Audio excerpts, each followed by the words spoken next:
Cut the fins with the scissors. Now remove the scale with the knife. Wash the fish nicely. Put it in the dish.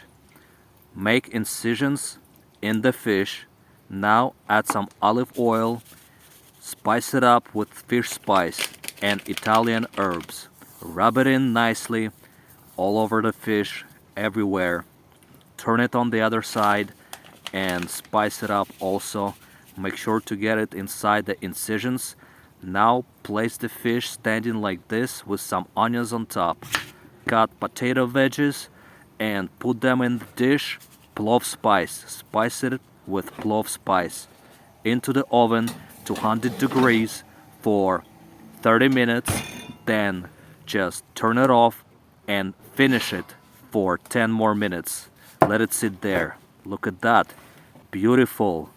Nice from all sides. Let's see what's inside. It's not overcooked. You see, the meat is nice and white and steamy and delicious. Let's try it. So yummy. Delicious fish. Like, share and subscribe.